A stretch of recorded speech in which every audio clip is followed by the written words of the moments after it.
কথাটা আছে না, যদি থাকে নসিবে আপনি আপনি আসিবে, সেই জিনিসটাই আমার সাথে মিলে গেছে। আপনাদের আরো একটা ভিডিওতে শেয়ার করছি না, তো আজকে আরেকটু ক্লিয়ার ভাবে শেয়ার করি। কি করবো, আমারও ভিডিও বানানোর কোনো টপিক নাই, আর আমি এখন কি নিয়ে ভিডিও বানাবো তাও জানি না।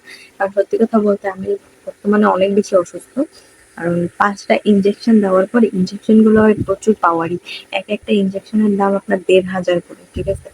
প্রচুর পাওয়ারি, যেগুলো দেওয়ার পরে মাথার মধ্যে এত পরিমাণে ঘুরায়, এত ঘুরায়, আমি সবকিছু যদি দাঁড়াই না তাইলেই মনে হয় যেন আমি সবকিছু অন্ধকার দেখতেছি, ঠিক আছে? একদম সবকিছু অন্ধকার। আমি ঠিকভাবে কোনো জিনিসের দিক তাকাইতেও পারি না, এমনকি ভিডিও বানাইতেও প্রচুর কষ্ট হয়। তো সবাই দোয়া করবেন আমি জানি তাড়াতাড়ি সুস্থ হয়ে যেতে পারি। ইনজেকশন গুলোর প্রভাব চলে গেলে আবার আবার ঠিক হয়ে যাবো, ঠিক আছে? সো এখন যেটা বলতেছিলাম যে যদি থাকে নসিবে আপনি আপনি আসিবে, সেটা কি আমার পেজটার ব্যাপার।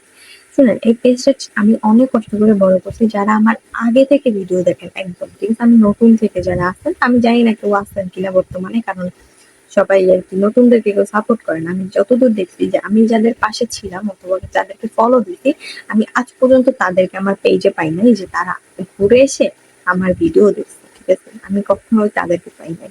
আমি যাদের পাইছি তাদের হচ্ছে তারা আমাকে অনেক বেশি ভালোবাসে and হচ্ছে অনেক বেশি সাপোর্ট করে, তাদেরকে পাইছি। কিন্তু স্বার্থ ছাড়া মানে কাউকে পাই নাই যে সে এমনিতে সাপোর্ট করতেছে। আমি অনেককে ফলো দিছি, আপনি আমার ফলো লিস্টে ঢুকে দেখেন, একদম নিচে গিয়ে দেখেন। এখন হয়তো বা কাউকে দেই না, কিন্তু সত্যি কথা বলতে যে অনেককে ফলো দিছি, কিন্তু তারা বিশেষ করে আমার কেউ ভিডিও দেখে না কখনো। তো যাই হোক, এগুলো বাদ দেই। তো কথা হচ্ছে যে আমার যে পেজটা চলে গেছিল, তখন আমি অনেক কষ্ট করে পেজটা বড় করছি। তারপরে অনেক কান্না করছি পেজটার জন্য, কারণ ছোট হোক বড় হোক ভাই, জিনিসটা আমার 1 বছর লাগছে এই পেজটাকে উঠাইতে, ঠিক আছে? 1 বছর লাগছে, তো 1 বছর তো আমার থেকে মিথ্যা চলে গেল, তাই না? যদি এটা শেষই হয়ে যেত, কিন্তু আল্লাহর রহমতে আমার পেজটা আবার ফিরে আসছে। কিভাবে আসছে জানেন? আমি এই পেজটা ঠিক করার জন্য অনেক মানুষের কাছে মেসেজ দিছি। আপনাদেরকে আমি বলছি না যে 25,000 30,000 টাকা তারা চাইতেছে। কেন ভাই, এটা তো কমও রাখা যেত।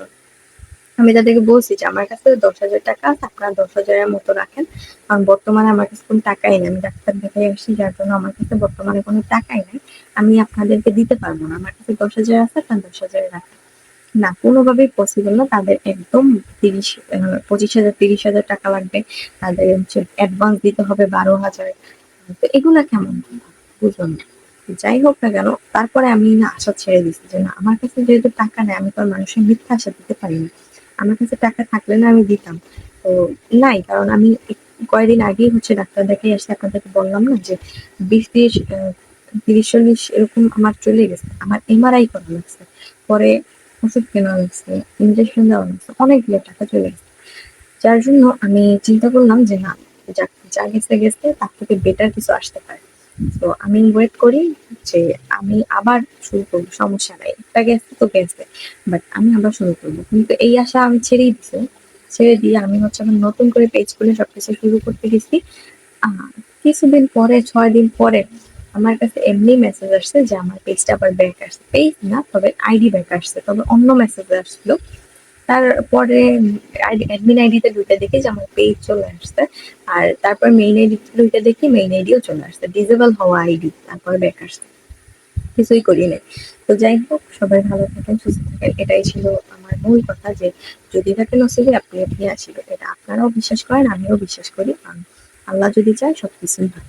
আর আল্লাহ চাইলে এমনিতেও দিতে পারে, কিন্তু আল্লাহ তখনই দেয় যখন তার বান্দা সব থেকে বেশি কষ্ট থাকে, এবং তার বান্দা যেটা চায় তার থেকে বেশি আল্লাহ দান করে, ঠিক আছে?